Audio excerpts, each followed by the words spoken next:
కాలివీడి MPDO Jawahar బాబుపై YCP నేత దాడి చేయడంపై డిప్యూటీ సీఎం పవన్ కళ్యాణ్ ఆగ్రహం వ్యక్తం చేశారు. దాడులు చేస్తే చూస్తూ ఊరుకునే ప్రభుత్వం తమది కాదని హెచ్చరించారు. కడప రిమ్స్ లో చికిత్స పొందుతున్న ఎంపీడీఓను పవన్ పరామర్శించారు. ఆధిపత్యం, అహంకారంతో జరిగే దాడులను అడ్డుకుంటామన్నారు.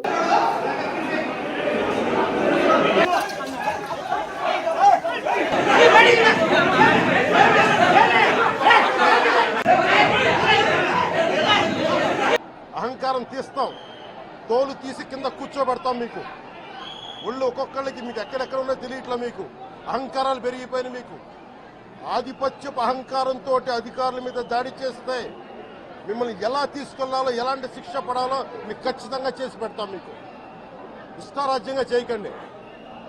అహంకారంతో నడినెత్తి మీద కళ్ళు నెత్తికెక్కాయి. మీకు ఈ ప్రభుత్వం చాలా త్రికరణ శుద్ధిగా అందరం కూర్చొని మేము కలిసికట్టుగా ఉన్నాం. ఇక్కడ ఇది కూటమి ప్రభుత్వం, ఇది వైసీపీ ప్రభుత్వం కాదు. ఇది ఇష్టారాజ్యంగా మీరు చేస్తారంటే కామ్గా కూర్చునే ప్రభుత్వం కాదు.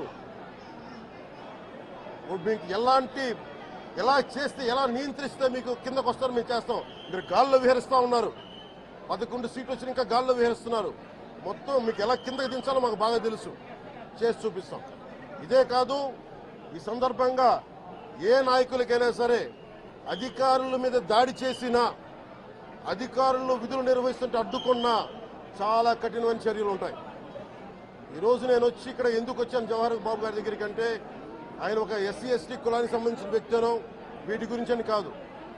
ఎవరైనా సరే ఇర్రెస్పెక్ట్ ఆఫ్ కాస్ట్ ఆధిపత్య ధోరణితోటి కనుక దాడి చేసి విధుల నిర్వహణకు అడ్డం వస్తే ఇది ఉపేక్షించే ప్రభుత్వం కాదు. ఎస్పీ గారికి కూడా చాలా స్పష్టంగా చెప్పాం. వారికి ఎవరైతే తప్పించుకొని తిరిగారు ఇంకో 9 మంది, వారిని కూడా పట్టుకోమని చెప్పాం. వారికి తగిన విధంగా కౌన్సిలింగ్ చేయాలి, అలాగే కఠినమైన శిక్షలు